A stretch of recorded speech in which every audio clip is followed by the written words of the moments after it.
Hello दोस्तों, मेरे YouTube channel general studies में आप सभी का स्वागत है। दोस्तों, पूर्व में मेरे द्वारा जो द 5 मिनट्स होकर के एक सीरीज शुरू की गई थी, उसको मैं पुनः नए अंदाज में, ठीक है, नए अंदाज में इसको शुरू करने जा रहा हूँ। और क्लास को पूरा एंड तक देखें। आप लोगों को इसमें अलग तरीके से, पूर्व में मेरे द्वारा आपको 5 प्रश्न उपलब्ध कराए जाते थे। हालांकि अभी भी मैं आपको 5 प्रश्न ही कराऊंगा, लेकिन किसी एक विषय से और उसके एक टॉपिक से संबंधित होंगे। जैसे जो आज के प्रश्न है वो हड़प्पा सभ्यता से संबंधित है। ठीक है, हड़प्पा सभ्यता जो कि प्राचीन भारत का एक टॉपिक है, उससे संबंधित 5 प्रश्न और उसके बारे में, हड़प्पा सभ्यता के बारे में कुछ जानकारी। ठीक है, तो इस क्लास में दूंगा। और अगला जो द 5 मिनट्स आएगा, यानी कि कल आएगा, उसमें 5 प्रश्न पुनः हड़प्पा सभ्यता के होंगे और जो शेष है उसका हम रिवीजन करेंगे। यानी कि पूरा हड़प्पा सभ्यता का जो टॉपिक है हमारा 2 दिन में कवर हो जाएगा। ठीक है, ऐसे ही जो अगला दिन होगा उसमें अगले किसी सब्जेक्ट से, जैसे माना पॉलिटी है, तो पॉलिटी में जो भारत का संवैधानिक इतिहास है वहां से मैं प्रश्न ले सकता हूँ। ठीक है, मतलब किसी एक विषय के एक टॉपिक से संबंधित प्रश्न, ताकि वो हमारा टॉपिक पूरा कंप्लीट और अच्छे से कवर हो जाए। ठीक है, इसलिए इस सीरीज को मैं इस तरह से, मतलब नए तरीके से मैं इसको शुरू कर रहा हूँ। ठीक है, तो जो भी चैनल पर नए हैं, चैनल को सब्सक्राइब आप लोग जरूर कर लीजिएगा। देखो, शुरू करते हैं। पहला प्रश्न है, पहले मैं आपको केवल प्रश्न बता देता हूँ, जो 5 प्रश्न हैं, उसके पश्चात मैं आपको इसका रिवीजन करवाऊंगा। ठीक है, देखो, सिंधु घाटी सभ्यता निम्नलिखित में से किस युग की सभ्यता है? तो किस युग की सभ्यता है? देखो, लौह युग की नहीं है। ठीक है, ताम्र युग की नहीं है, कांस्य युग की। ये बिल्कुल सही आंसर इसका, कांस्य युग। ठीक है, लौह युग की नहीं है। लौह युग में क्या है? वैदिक युग।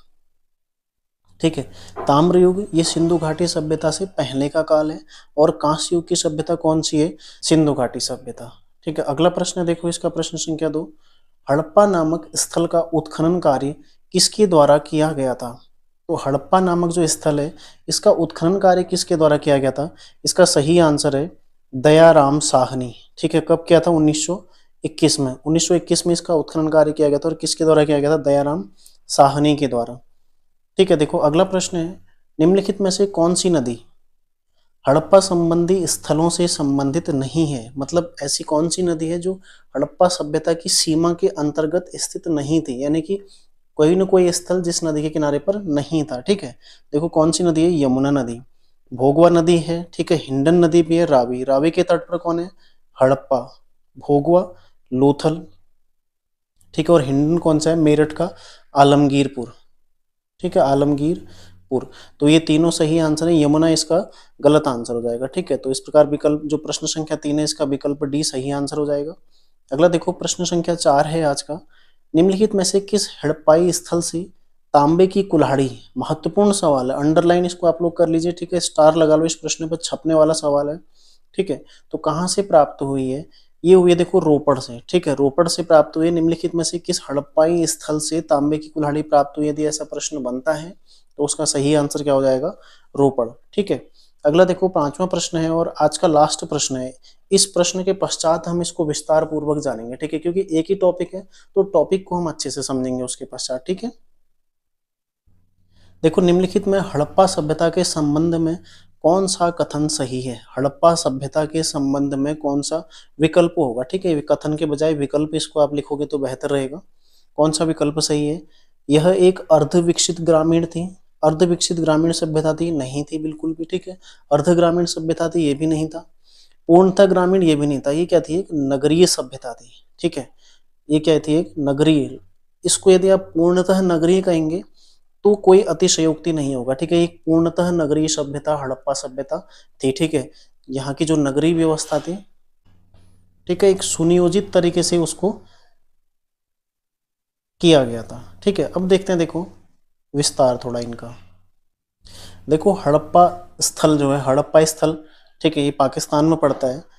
सबसे पहले हड़प्पा स्थल की ही खोज हुई थी। कब हुई थी? 1921 में। ठीक है, 1921 में इसकी खोज, मतलब इसका उत्खनन कार्य हुआ था। किसके द्वारा किया गया था? ये थे, देखो, दयाराम साहनी। ठीक है, दयाराम साहनी, इनके द्वारा इसका उत्खनन कार्य किया गया था। कब? 1921 में। किसके कहने पर, मतलब किसके निर्देश पर किया गया था? जो भारतीय पुरातत्व विभाग था है, ठीक है, उसके जो महानिदेशक थे तत्कालीन, कौन थे? John Marshall. प्रश्न पूछा जाएगा कि जिस वर्ष हड़प्पा का उत्खनन कार्य प्रारंभ किया गया, उस वर्ष भारतीय पुरातत्व विभाग के महानिदेशक कौन थे? जॉन मार्शल थे। ठीक है, इनके निर्देशन पर हड़प्पा सभ्यता का उत्खनन कार्य दयाराम साहनी ने 1921 में किया था। और हड़प्पा सबसे पहले जो खोदा गया स्थल हड़प्पा है, इसीलिए इस सभ्यता को हड़प्पा सभ्यता भी कहा जाता है। दूसरा देखो, ये जो सभ्यता है वो सिंधु और उसकी सहायक नदियों के मध्य में स्थित है, इसीलिए इस सभ्यता को सिंधु घाटी सभ्यता भी कहा जाता है, क्योंकि सिंधु नदी और उसकी सहायक नदियों की जो घाटियां हैं उनके मध्य में ये स्थित है, ठीक है, इसलिए इसको सिंधु घाटी सभ्यता भी कहा जाता है। सबसे पहला जो खोजा गया स्थल है हड़प्पा है।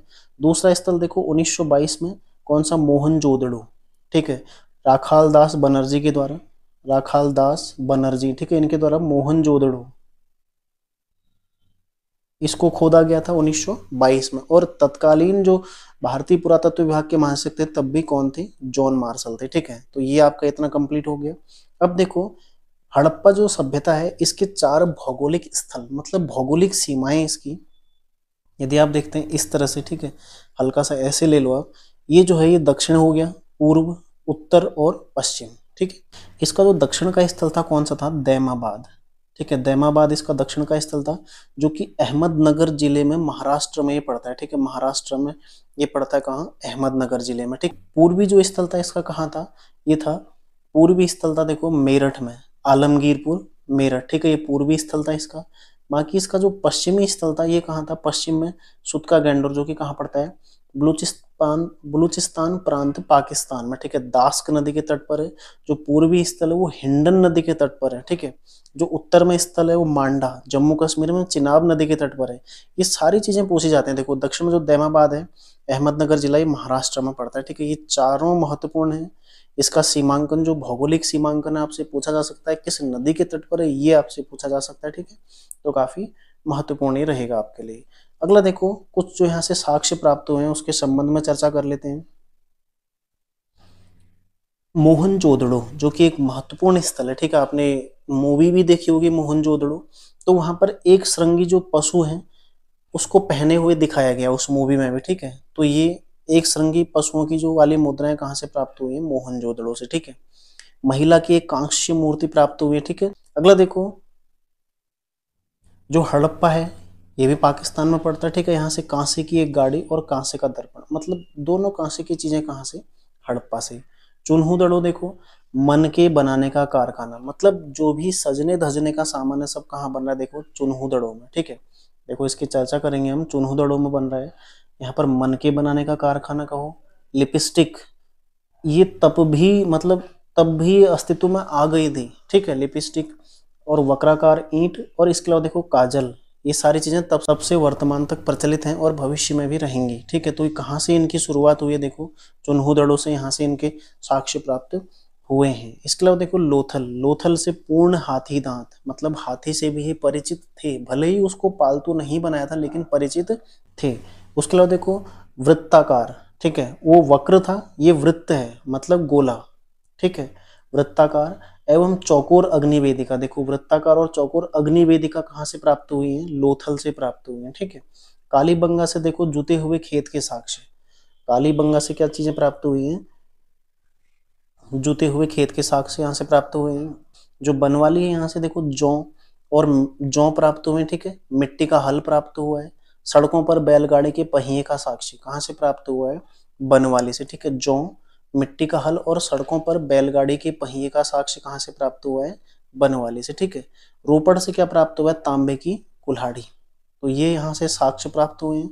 आप लोग देखो इन्हें नोट करते रहिए या फिर इन्हें आप 2-3 बार इसको देख लो, ठीक है। कभी भी आप इसको स्पीड में चला दो, 2 गुनी स्पीड में चला दो, ठीक है, स्पीड बढ़ा के, क्योंकि आपका रिवीजन इससे अच्छा हो जाएगा, ठीक है। रिवीजन जितना ज्यादा करोगे आपको उतना ज्यादा फायदा मिलता है, क्योंकि रिवीजन बहुत ज्यादा महत्वपूर्ण होता है, ठीक है। तो ये जो साक्ष्य महत्वपूर्ण है, देखो आपके वीडियो के एग्जाम हो, कोई भी किसी भी एग्जाम में आप बैठ जाओ जहां पर इतिहास पूछा जाएगा, हर किसी एग्जाम के लिए ये चीजें आपके लिए बहुत ज्यादा फायदेमंद रहेंगी। इसीलिए मेरे द्वारा इस सीरीज को नए सिरे से इस अंदाज में शुरू किया गया। तो आप लोग कमेंट करके जरूर बताएं कि ये सही लग रहा है आपको या फिर पहले वाला सही लग रहा था, ठीक है।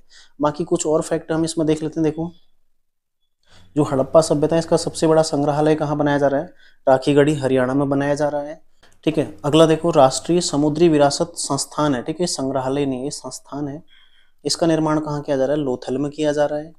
धौलावीरा विश्व विरासत स्थलों की जो यूनेस्को की सूची है उसमें 40वें नंबर पर है भारत से, ठीक है। ये केवल भारत का आंकड़ा है, विश्व का नहीं है। भारत से 40वें नंबर पर कौन है? धौलावीरा। और जो भारत में हड़प्पा सभ्यता के स्थल है उनमें सबसे बड़ा स्थल कौन सा है? धौलावीरा, ठीक है। भारत में स्थित, क्वेश्चन बनेगा भारत में स्थित हड़प्पा सभ्यता का सबसे बड़ा स्थल कौन सा है? धौलावीरा, ठीक है। अगला देखो, जो हड़प्पा सभ्यता के बंदरगाह थे कौन कौन से?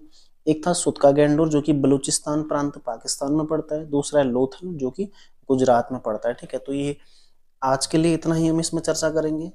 लगभग 50 से 60% हड़प्पा सभ्यता हमारा इसमें कवर हो गया। अब कल को हम अगले 5 प्रश्न के साथ साथ इसमें हम क्या देखने वाले हैं, देखो सबसे पहला हम इसमें चर्चा करेंगे हड़प्पा सभ्यता के प्रमुख स्थल, वो कहाँ कहाँ स्थित हैं, ठीक है, किस नदी के तट पर स्थित हैं और उनकी उनकी जो खुदाई है किसने की थी। ये सारे फैक्ट हम हड़प्पा सभ्यता में कल हम चर्चा करेंगे। तो जो भी चैनल पर नहीं है, पुनः आप लोगों को मैं बोलूंगा कि चैनल को आप लोग सब्सक्राइब जरूर कर लीजिएगा, क्योंकि इस तरह से आपको लगातार वीडियो एग्जाम हो या किसी भी एग्जाम हो, आपको कंटेंट में देता रहूंगा, ठीक है। तो मिलते हैं नेक्स्ट क्लास में, तैयारी करते रहिए आप लोग। धन्यवाद।